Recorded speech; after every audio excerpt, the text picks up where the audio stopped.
Don't tell me, hindi ka pa dinadala ng basagulero mong boyfriend sa mamahaling restaurant. I knew it. Yung mga ganong tipong lalaki ay hindi basta-basta mapagkakatiwalaan. Ewan ko ba, bakit sa kadami-dami ng lalaki dyan, doon ka pa sa kanya na in love?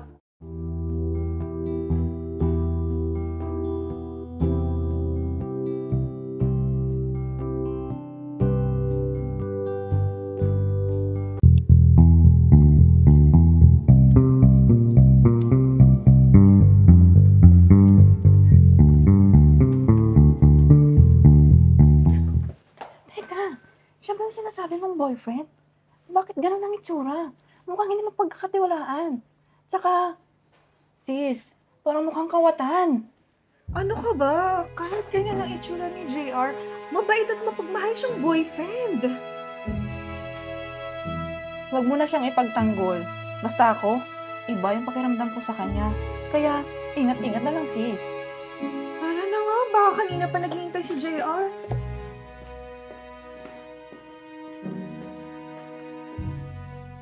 Babe, si Love Rose nga pala ka-work ko. Si JR, boyfriend ko.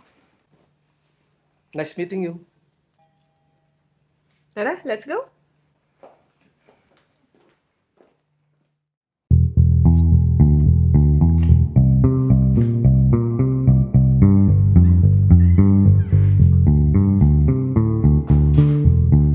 Hey sis, good morning. May chichika pala ako sa'yo.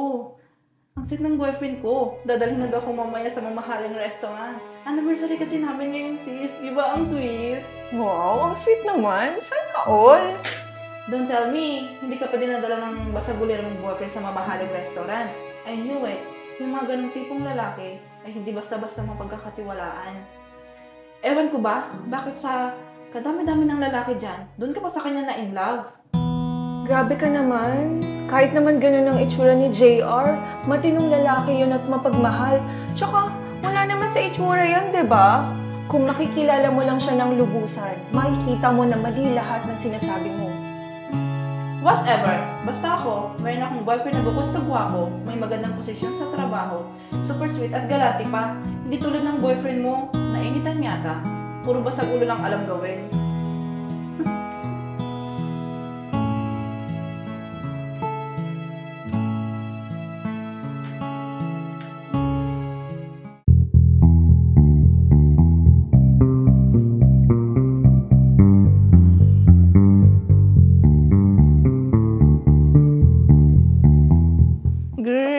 Finally, mamimit mo na rin yung boyfriend ko. Ang pogi niya at ang galante. He's here.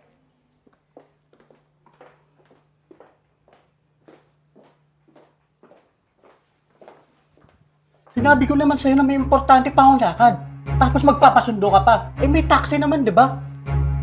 Babe. Minsan na nga lang ako mag-request sa'yo na sundin ako dito sa office, di ba?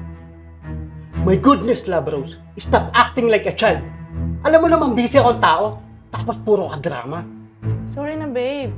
Minsan na nga lang ako maglambing sa'yo, tapos galit ka pa dyan. I knew it. Pinapunta mo ako rito para ipagmayabang sa kanila, right? Pero I'm sorry. Hindi mo ako mauto. Total, may kasabay ka namang umuwi. Sa kanila ka nalang makisabay. Dahil may mas importante pa akong lakad. At mas importante yun kaysa kadramahan mo.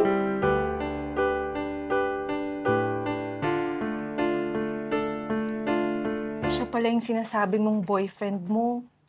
Sa totoo lang, mukha siyang disenteng tignan at maayos ang kanyang pananamit. Siguradong maganda ang trabaho niya. Pero ibang-ibang itsura niya kung paano kanya tratuhin. Ganyang mga lalaki ang dapat nating iwasan ng mga babae. Sorry to say, pero sa ginawa niya sa'yo, it shows how disrespectful he is to women.